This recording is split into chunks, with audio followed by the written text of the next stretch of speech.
Welcome to PA Timber Goose Outdoors in Pennsylvania too. Things have changed drastically since the early years. We used to have 1.5 million hunters plus, and our hunting seasons were much shorter. According to the data from the past, hunters actually had lower harvest numbers than we do now. We used to harvest pretty much the same amount of buck and doe. In the early years, the buck were much smaller. Today, they are much larger. This was a very common deer in the past. After antler restrictions, we started to get bigger ones. Saturday, I actually saw a buck killed that this rack here would fit inside of and not touch either side. Based on the success of the antler restrictions, my question would be, why not just go to a 3-up? The western part of Pennsylvania is 3-up, and it has definitely produced some monsters out there. Pennsylvania is a deer machine, and it has the ability to grow a lot of very large antlers. This is an older buck. I estimated this deer to be about 5 to 6 years old.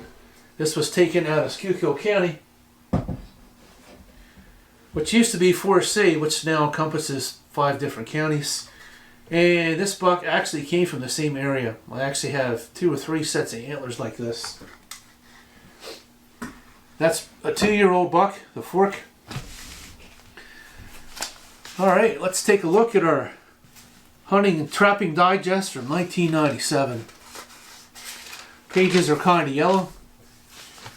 Let's switch over to my cell phone and we'll take a look at this book together. So we'll be right back. Stay with us.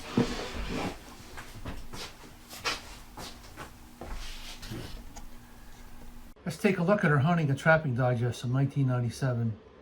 Let's read this first paragraph here.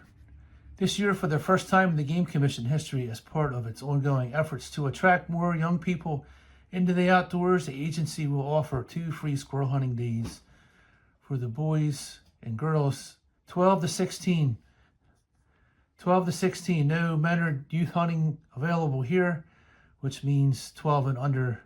Future of hunting and quite possibly scientific management hinges on whether or not we can keep young people interested in outdoor recreation. So way back in 1880, they also had a youth program, but the age difference is much different. Now you can take your 7-year-old out in rifle season and hand them your centerfire rifle and have them shoot a deer. So definitely a different line of thought. Let's thumb through the digest. We're not going to look at the entire book here. 1997 hunting areas. This is a map for the pheasant hunters. If you were above the Interstate 80, all the way over to Stroudsburg, which is all the way in the right, you could actually shoot male and female pheasants above this line. November 1st to November 29th, December 26th to January 24th. On the lower part of Pennsylvania, you could only shoot male pheasants. Now you can shoot either one, because Pennsylvania no longer has a wild population of pheasants. Growing up, we lived near a lot of homesteads, and we always had wild birds. They would come into the yard, and we also had a quail population, which you could hear them whistling throughout the summer. Bear season. Let's take a look at bear season. Bear season is November 24th to 26th. There currently was not an extended bear season at this time either. And you could not hunt bear during rifle season. That was pretty much it. November 24th to 26th. List of the check stations, which are currently still there. Let's take a look at our antler restrictions in 1998. Antler buck deer firearms, December 1st to the 13th. 2 or more points on one antler or a spike 3 inches or longer. One antlerless buck deer may be taken during a licensed year. So this is before the antler restrictions started.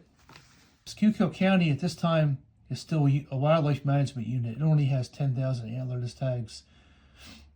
But we'll take a look at that in the other digest to show you the difference of where you are now. If you wanted to increase your odds of harvesting a deer, which really didn't matter at this time because we had plenty of deer, you could come down here and look at Berks County, 18,000. Sometimes I hunted this because they actually had a higher doe count.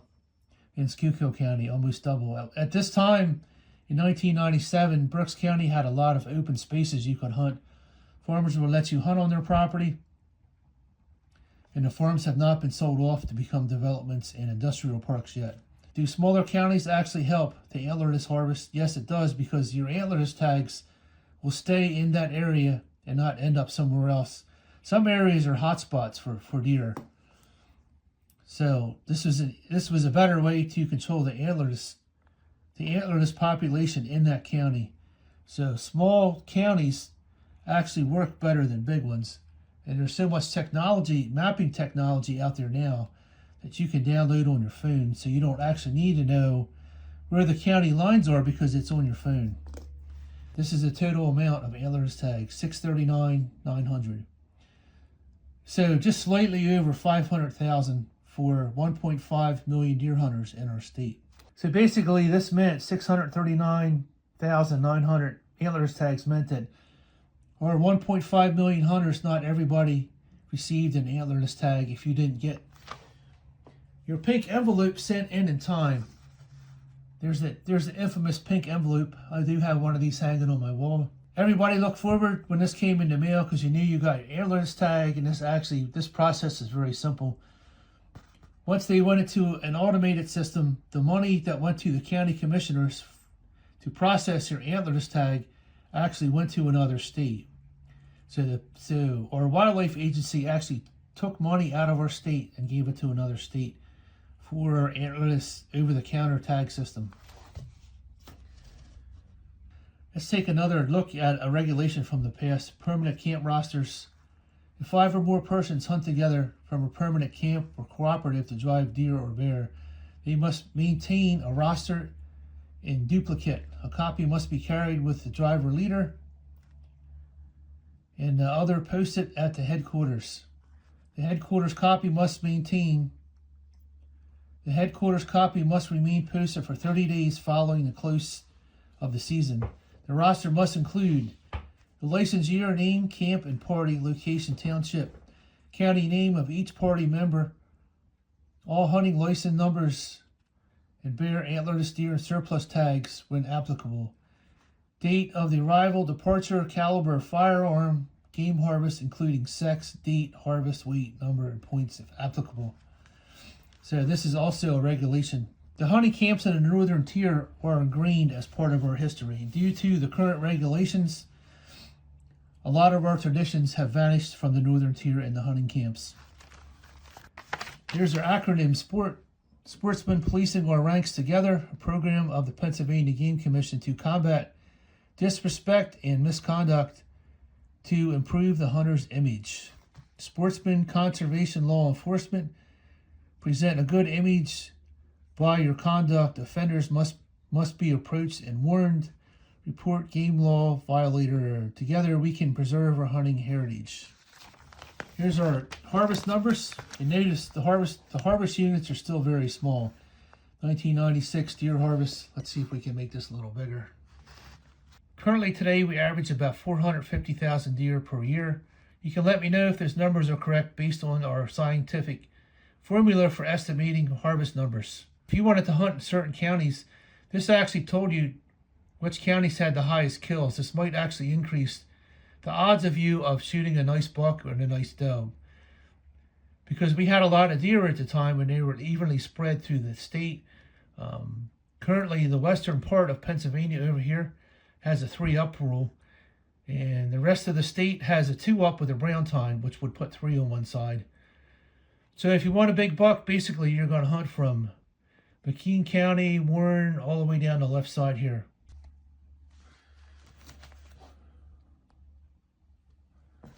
All right, let's take a look at our antlers tags here. Currently in 4C, there were 51,000, and this encompasses generally about 4 different counties. If we go back here, and look at Schuylkill County, these were smaller units. There was 10,000 here. In Dauphin County, there were 7,000. So currently in 4C, there are 51,000. This was actually reduced by 2,000 antlerless tags. So currently this year, For the 2025-2026 season, there were 1,312,000,000 antlerless tags plus your DMAP tags, which I believe that pushes you up around 2 million antlerless tags. 2024 harvest, 476,880 deer harvested. And to get this many deer, he had 1,186,000 antlerless tags. So you can see how the antlers tags were increased, but the harvest always hovers around 450,000 deer every year, give or take, even though our hunting population is declining every year. As we desperately try to bring on more junior hunters, let's take a look at our antler restrictions in Pennsylvania. So the western part of PA, this is all 3 up, not including the brow tine, and the rest of the state is 2 up, including the brow tine. So my question is to every deer hunter in Pennsylvania, why not just make the entire state 3 up like this? If everybody wants large, mature bucks, just let the buck get a little bit older. Instead of shooting 3-year-olds, you'll be shooting 4- and 5-year-olds, which will have much larger racks. So there's some thoughts on antler restrictions and how far the antlerless tags have gone. This year, I believe pretty much everybody got an antlerless tag. There's no reason to worry about the pink envelope anymore. So there's my thoughts on the 2 guides. I actually prefer the smaller one. Archery season now, I believe, is about 9 weeks, and over here it was much shorter. Rifle season was shorter. What had happened with rifle season is we used to have 2 weeks of rifle and 3 days of doe after the season was over. So you would hunt the first week of buck or the second week of buck. Everybody had their preference. I actually preferred the second week because that seemed to be when I was killing most of my deer. Okay, so there's another look at our pink envelope. So which do you prefer, Monday opener or Saturday opener? There's one specific reason that the Monday opener was moved to Saturday, and all the other laws to back that move up. And that will not be on this video. There's a look at our digest with the infamous pink envelope, and I do prefer this to over-the-counter tags. This was a very fair system, and some people liked it and some didn't. We made everything easier for all the hunters, but yet we still have very low reporting rates, 30% or less. And that actually affects how many antlerless tags that come out because we don't truly know how many deer were harvested. We'll also take a look at the formula for estimating our harvests. And that formula I got from a couple of different states. Mostly all wildlife biologists for deer use the same method of estimation. That formula is also used to estimate how many bear are killed every year in Pennsylvania. We'll also have another video about bear hunting at some point in this series, Pennsylvania Deer Wars. If you like this video, once again, give it a thumbs up. It helps other people see it. It promotes my channel and my video on the YouTube platform. Hit that subscribe button. PA Timber Ghost Outdoors in Pennsylvania too. Thanks for watching. We'll see you on the next video.